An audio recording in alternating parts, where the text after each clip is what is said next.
berarti auratun. Suara perempuan itu aurat.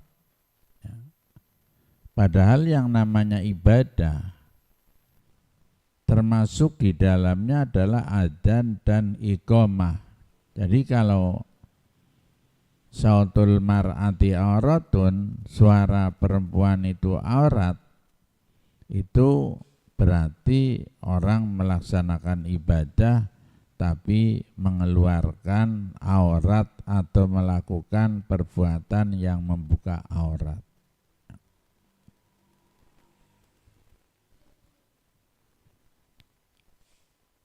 Sekarang bagaimana kalau adzan itu dilaksanakan untuk kaum perempuan saja? Artinya ketika ada jamaah, di situ jamaahnya semuanya perempuan, baik imamnya ataupun makmumnya, bahkan mungkin sudah ditetapkan bahwa tempat sholat itu adalah khususon untuk perempuan, itu bagaimana? Itu para ulama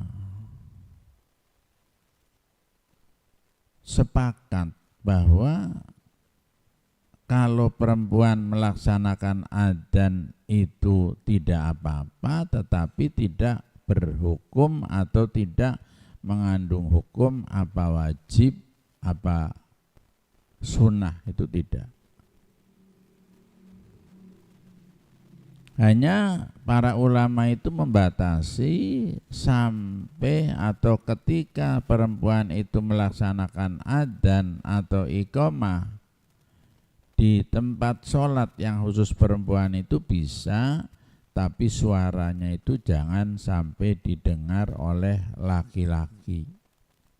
Jadi kalau umpamanya di sini di aula perempuan melaksanakan adzan ya bisa, tapi pelan-pelan. Ya. Suaranya itu hanya didengar untuk satu jamaah saja atau satu mushola saja yang di dalamnya terdiri dari perempuan. Ya.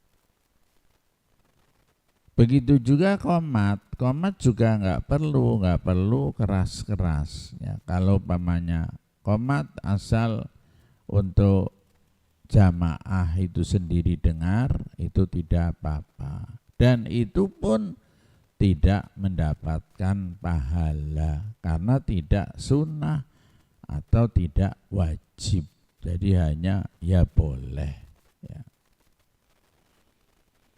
Oleh karena itu penjelasan ini kami berharap kepada kaum wanita atau kaum perempuan ya diberi penjelasan ini, mohon dipahami dan dilaksanakan. Ketika panjenengan mau adzan, nah percuma wong saya adzan ya tidak mendapatkan pahala, bahkan kalau tidak kebenaran akan menimbulkan fitnah, akan menimbulkan maksiat ya. Tapi kalau pelan-pelan ya nggak apa-apa. Yang sudah berjalan di aula santri pondok pesantren Darussalam Putri itu kan saya terkadang juga mendengar ada yang iqamah, tapi kalau adzan itu nggak pernah mendengar, tapi yang dengar itu qomatnya ya. Itu insya Allah tidak apa-apa karena tujuannya adalah untuk memberi kabar kepada teman-teman yang masih ada di kamar, masih ada belum datang di aula ya, itu tujuannya adalah seperti itu ya. Dan kepada kaum muslimin dan muslimat, mohon di musolanya atau di masjidnya jangan sampai terjadi yang adzan itu perempuan atau yang qomat perempuan ya. Dan di samping itu kalau umpamanya yang adzan perempuan, yang qomat perempuan, lo bagaimana fungsi laki-lakinya, baik anak mudanya ataupun orang tuanya? Untuk itu kepada para pengurus mushola di desa-desa, para pengurus masjid di desa-desa, ini mohon diperhatikan agar kita jangan termasuk dianggap sebagai orang Islam yang tidak mengerti aturan atau tidak mengerti hukum Islam. Demikian sekilas tentang hukum perempuan adzan ataupun iqamah. Mudah-mudahan meskipun hanya sedikit, ini akan menimbulkan atau memunculkan pertanyaan-pertanyaan, dan pertanyaan bisa ditanyakan pada malam hari ini. Demikian saja, dan silakan untuk yang pertama kami serahkan kepada santri putri untuk menanyakan hal-hal yang berkaitan dengan adzan dan iqamah perempuan ataupun masalah-masalah yang lain. Silakan, monggo.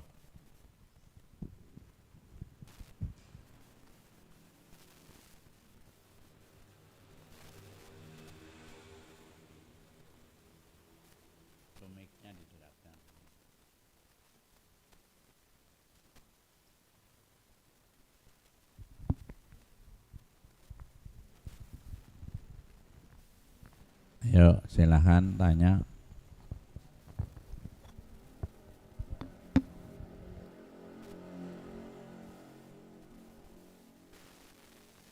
Yuk, yang mau tanya maju.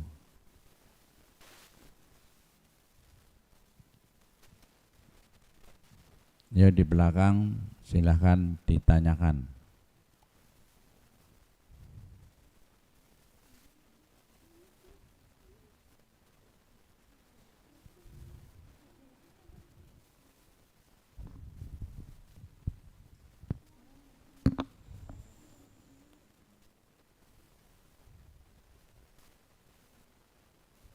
Ya, maju.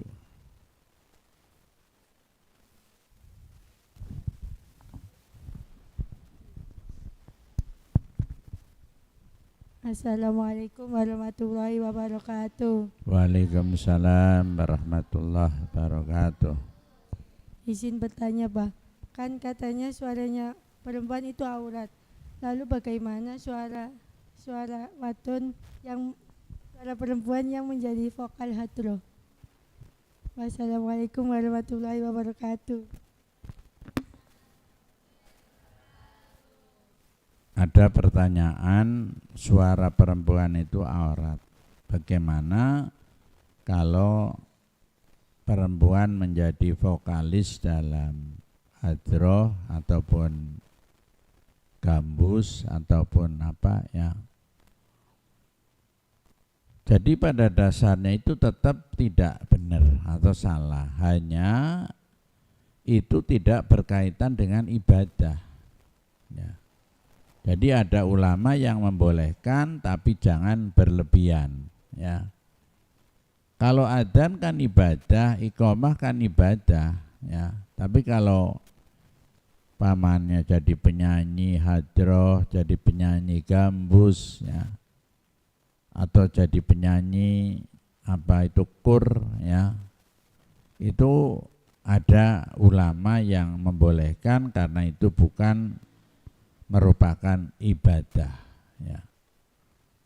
Monggo yang lain.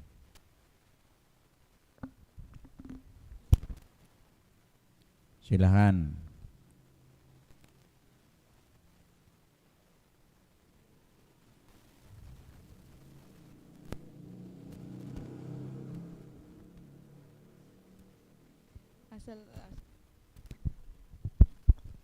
Assalamualaikum warahmatullahi wabarakatuh. Waalaikumsalam warahmatullahi wabarakatuh. Pak, izin bertanya tapi di luar tema. Apa pendapat Abah mengenai orang yang meninggalnya karena korban disantet? Wassalamualaikum warahmatullahi wabarakatuh. Orang mati tapi matinya karena disantet itu. Ya enggak apa-apa ya. Yang salah itu bukan yang mati. Yang mati itu tidak bersalah, bahkan mungkin dosanya dihapus ya. Tetapi yang bersalah atau yang dosa adalah yang menyantet ya. Nah, dosanya apa yang menyantet? Ya dosa besar itu ya. Jadi nggak apa-apa, yang disantet itu matinya kalau memang dia orang Islam, orang iman, ya matinya dalam keadaan Islam, matinya dalam keadaan mukmin. Ya. Monggo yang lain.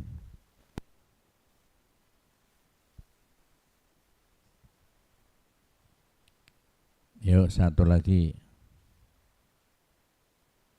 Cepat.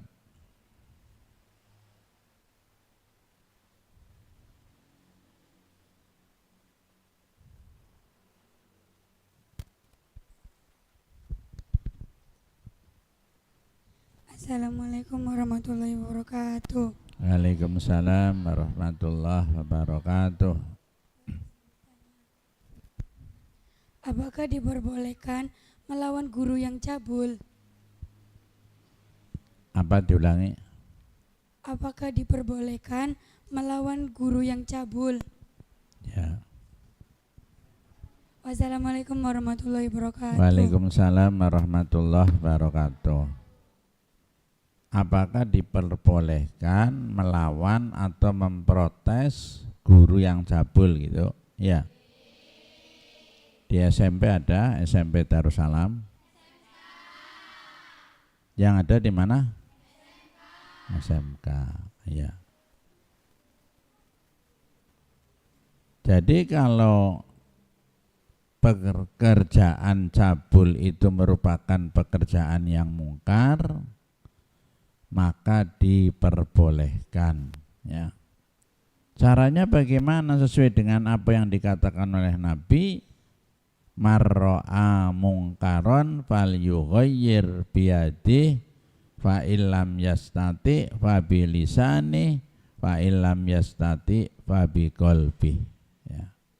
Jadi kalau melihat perbuatan mungkar dilaksanakan oleh siapa saja, maka cegahlah biadih dengan tangan atau dengan kemampuan. Tapi kalau dengan tangan tidak mampu, fal yuhayyir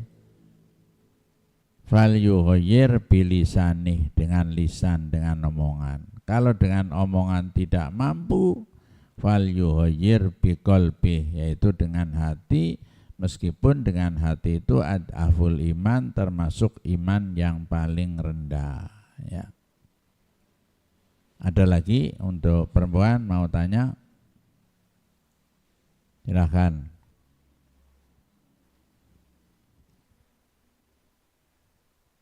Ada. Ada. Ya maju itu yang pakai kacamata mau tanya, mau? Enggak. Ada.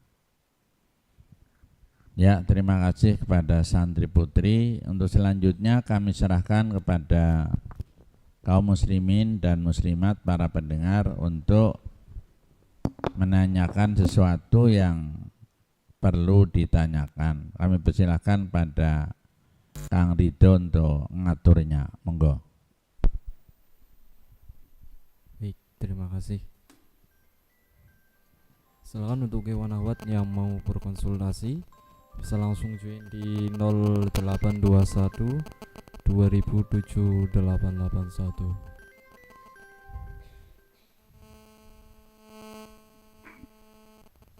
Assalamualaikum. Waalaikumsalam warahmatullahi wabarakatuh. Itu Pun kabaripun, Mbah? Nggih. Sehat? Wal afiyah. Alhamdulillahirabbil alamin. Ini kebenaran temane tentang azan nggih. Nggih. Saniki kan zamane pun modern. Masjid, mushola niku pun wonten spekere nggih, Pak. Tapi di saat saya akan menjawab azan, mana yang dulu, apa yang dekat, apa yang dengan pendengaran dari speaker itu, Pak. Ya. Soalnya karena masjid dekat, mushola dekat, pakai speaker semua. Apakah saya menjawabnya yang azan pertama, atau yang kemudian, atau yang seterusnya, bagaimana, Pak? Kemudian yang kedua, Pak Gitu mendengar untuk santriwan-santriwati barangkali ada yang menyimak ya tentang Albania ya, yang pagi tadi disampaikan oleh Abah Yai. Albania tuh untuk orang-orang yang bagaimana, Pak? Jadi barangkali santri ada yang nyimak pagi tadi itu ya. Matur nuwun atas penjelasannya. Nggih. Yang pertama tentang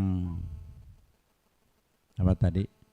Menjawab adzan. Ya, menjawab adzan itu yang mana dulu? Jadi menurut Imam Syafi'i, adzan yang perlu dijawab adalah adzan yang pertama panjenengan dengar. Loh kalau pamannya bareng begitu adzan, bareng musola sebelah kiri adzan, musola masjid sebelah kanan adzan, bareng Allahu Akbar bareng. Itu sesuka panjenengan ya. Yang dijawab itu yang mana? Yang dijawab yang adzan dari musola ya bisa, yang dijawab adzan dari masjid ya bisa ya. Tapi yang jelas kalau dengar adzan, jawablah adzan yang pertama kali didengar. Itu diperintah oleh Rasulullah itu seperti itu ya. Yang kedua apa ya Pak Cung? Tadi kurang jelas. Tentang Albania. Lo kata tentu orang-orang yang sombong atau yang selalu ngaku-ngaku memang salah enjang wau apa. Lu kalau berdasarkan tentang santri itu wonten sing nyangkol mboten wau enjang. Coba perempuan tadi ditanya itu pertanyaannya apa terus yang bisa jawab? Albania. Apa pertanyaannya? Albania. Apa? Albania tentang orang-orang yang sombong atau suka mengaku-ngaku. Al-Bayyinah ya. Al-Bayyinah ya. Iya Al-Bayyinah ya. Ini kaitannya dengan hadis yang tadi pagi saya sampaikan ya. Jadi memang dikatakan oleh Nabi yang namanya fitrah manusia itu kan senengnya ngaku-ngaku ya. Kalau tidak ada aturan mungkin semua diaku, apa-apa sing apik itu diaku. Ana mobil apik kae ndekene nyong ya. Ana sepeda motor apik kae ndekene nyong ya. Tapi nanti kalau ada gerobak tidak baik tidak diaku ya. Sehingga pekerjaannya duduk di jalan ya. Kalau ada mobil apik kan nyong ya. Begitu juga kalau ada perempuan baik, mungkin kalau laki-laki kayak bojone nyong ya. Atau minimal kayak pacare nyong, atau lebih minimal lagi kayak kenalane nyong ya. Itulah manusia ya. Makanya dikatakan oleh Nabi, oke lah silahkan ngaku ya. Tapi pengakuan itu harus diwujudkan dengan al-bayyinah. Al-bayyinah itu merupakan bukti. Buktinya apa? Ngaku kayak motor nyong ke STNK-ne. Ke BPKB-ne. Ngaku kayak bojone nyong ke surat nikahe ya. Ngaku kayak tanah nyong ke sertifikate. Itu al-bayyinah. Sampai-sampai Nabi kalau pamannya terjadi ya pengingkaran seseorang ngaku ya, tapi tidak ada buktinya, paling tidak disumpah ya dengan kalimat sumpah yang dibubui dengan wawu kosam, tak kosam dan bak kosam, wallahi tallahi billahi ya. Itu kalau memang tidak ada pembuktian. Nah kalau sudah sumpah seperti itu bisa dijadikan bukti ya. Loh, tapi kalau pamane yang lain itu yang nuntut itu tetap bersikeras sampai menggunakan pengacara atau menggunakan pembela ya. Lah itu tah nanti yang memutuskan adalah pengadilan ya, yang memutuskan hakim, dan hakim pun kalau mau memutuskan ya biasanya disertai dimantapkan dengan sumpah ya, dan orang yang disumpah itu di kepalanya ditaruhi di atasnya itu Al-Qur'an. Itu seperti itu. Ngaten nabacung, jadi barangkali itu yang saya jawab. Kalau pertanyaannya kaitannya dengan al-bayyinah yang sama dengan apa yang saya jelaskan tadi pagi setelah subuh di masjid. Ngaten. Matur nuwun. Ada penjelasannya sedikit panjang dan sangat dipaham. Ya wau kan namung sekedap subuhan kok. Nggih. Matur nuwun. Assalamualaikum warahmatullahi wabarakatuh. Waalaikumsalam warahmatullahi wabarakatuh. Monggo yang lain. Baik, silakan untuk ikhwan akhwat yang lain yang mau ikutan bertanya bisa langsung hubungi. Assalamualaikum warahmatullahi wabarakatuh. Waalaikumsalam warahmatullahi wabarakatuh. Arkalipin. Iki ngaten khusus niku nggih masjid tenggene kula nggih, Pak Kiai. Nggih. Teng masjid niku nggih jamiahan rutin niku Ibnu IPPNU. Nggih. 1 bulan sekali. Iku padahal niku dari awalnya niku nggih sholawatan Nabi. Sesamune sholawatan, lantas niku hajoan nyanyi-nyanyi daler estri niku. Dan niku si di masjid niku sae napa mboten ngaten. Pun kados ngaten. Nggih, matur nuwun abalihin. Nggih. Jadi sebagaimana yang saya sampaikan tadi, itu kalau hadroan itu bukan termasuk ibadah, jamiahan itu bukan termasuk ibadah, itu ada imam yang membolehkan asal jangan berlebihan. Terus mboten napa-napa. Cuma memang seyogianya kalau itu bukan ibadah, jangan di masjid atau jangan di musola, tapi di mana? Yaitu di rumah atau di tempat-tempat yang lain. Aten. Monggo yang lain. Nggih pun, nuwun. Nggih. Pas kleresan niku nggih, ketua masjid niku nggih mirengaken biasa monitor teng Darussalam niku. Nggih. Nggih pun, nuwun. Assalamualaikum warahmatullahi wabarakatuh. Waalaikumsalam warahmatullahi wabarakatuh. Monggo yang lain. RT Lihin, silakan di belakangnya. Assalamualaikum warahmatullahi wabarakatuh. Apa Yai? Waalaikumsalam warahmatullahi wabarakatuh. Parado, monggo. Assalamualaikum warahmatullahi wabarakatuh. Darussalam. Sehat nggih Pak Yai? Sehat nggih Pak? Alhamdulillah pantungane panjenengan. Alhamdulillah. Kalau pada derek bertanya Pak Yai. Monggo. Wau kan temanipun masalah adzan perempuan nggih. Niku menawi statusnya itu perempuan bukan, laki-laki bukan. Jadi antara setengah laki-laki dan setengah perempuan.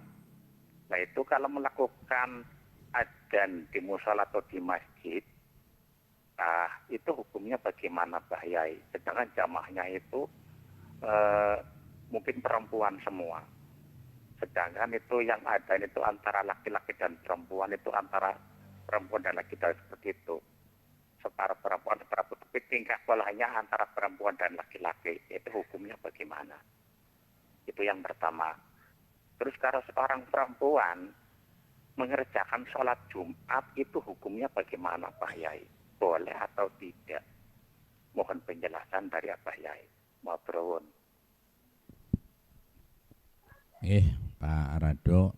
Yang pertama tentang orang adzan tapi orangnya bukan laki-laki, bukan perempuan, wandu ya. Itu sebaiknya bagaimana? Ya sebaiknya kalau membingungkan nggak usah saja lah.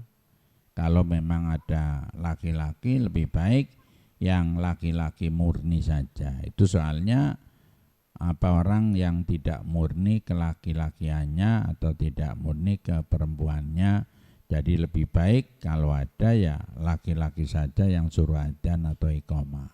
Ya. Yang kedua, perempuan melakukan atau melaksanakan ibadah sholat Jum'ah. Itu ada beberapa pendapat. Kalau menurut Imam Syafi'i boleh, tapi setelah melaksanakan sholat Jum'ah itu harus diteruskan sholat duhur. Ya. Tapi kalau Imam Abu Hanifah ya, dan Imam Ahmad bin Hambal itu enggak apa-apa, perempuan Jumatan enggak apa-apa, dan setelah selesai melaksanakan sholat Jumat tidak usah melaksanakan sholat duhur ya. Berarti kalau begitu boleh. Namun kita sebagai orang yang punya paham perempuan enggak usah melaksanakan sholat Jum'ah, harapannya kalau perempuan tidak sholat Jum'ah itu bisa mempersiapkan hal-hal yang diperlukan ketika suami pulang, ketika suami selesai sholat Jum'ah, menyediakan wedang, menyediakan makanan, menyediakan kebersihan dan lain sebagainya. Itu kan pahalanya juga sama. Jadi daripada perempuan ikut-ikutan ya di rumahnya terbengkelai ya, lebih baik seperti itu, karena hukumnya tidak wajib untuk perempuan melaksanakan sholat Jum'ah. Seperti itu Pak Rado, matur nuwun. Tunggal malih ya Pak Yai. Monggo. Perempuan itu kan disunahkan atau mungkin bisa diperbolehkan untuk menjadi imam sholat Pak Yai. Itu hukumnya bagaimana? Terus kalau seorang perempuan itu menjadi imam tahlil dalam suatu jamiahan, itu hukumnya juga bagaimana Pak Yai? Mohon penjelasannya. Jadi perempuan untuk jadi imam tahlil itu enggak apa-apa, asal suaranya itu jangan istilahkan merdu-merdukan yang akhirnya didengar oleh laki-laki, timbul fitnah, timbul maksiat, itu enggak apa-apa ya. Jadi kalau sholat memang enggak boleh ya. Tapi boleh jadi imam, kalau ngimami perempuan itu boleh. Tapi kalau tahlil itu bisa ngimami jamiah tahlilnya itu laki-laki dan perempuan, itu enggak apa-apa ya. Demikian Pak Rado, monggo barangkali masih ada. Pak Yai atas jawabanipun. Assalamualaikum warahmatullahi wabarakatuh. Waalaikumsalam warahmatullahi wabarakatuh. Monggo yang lain. Terima kasih dari Pak Rado. Silakan untuk Ikhwan Awat yang lain yang mau berkonsultasi bisa hubungi di 0821 2007 881.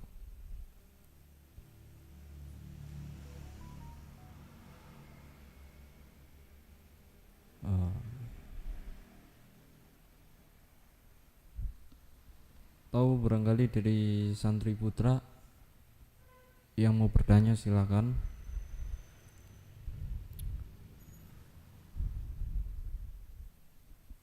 Silakan bapak-bapak, ibu-ibu yang mau nusul pertanyaan Pak Rado ya, mumpung masih ada waktu ya. Atau mungkin lewat WhatsApp nih, monggo. Ada satu pesan WhatsApp dari Bu Rodia di kawasan Talang. Assalamualaikum, izin bertanya Pak. Waalaikumsalam warahmatullahi wabarakatuh. Umpamine sawek sholat jamaah batuk merasa reces, hukumnya sholatnya pripun Mbah? Nggih. Sedang sholat jamaah watuk ya. Nggih, krik. Terus metu apane itu ya? Reces. Nggih. Itu kalau keyakinan panjenengan yang keluar itu betul-betul keluar apa air kencing ataupun air apa, itu batal. Tapi kalau hanya perasaan ya, perasaan ternyata tidak keluar, itu yang penting cari keyakinannya panjenengan. Kalau panjenengan yakin bahwa ini hanya perasaan saja, sebetulnya tidak ada yang keluar, tidak apa-apa, sholatnya tetap diteruskan. Seperti itu ya Mbak Rodia. Monggo yang lain. Oke, silakan untuk yang lain, ikhwan akhwat. Tahu langsung telepon aja di 0821 2007 881.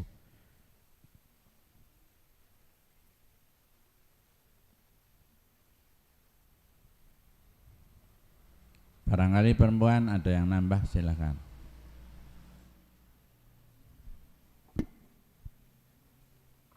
Maju kalau mau tanya, maju ya.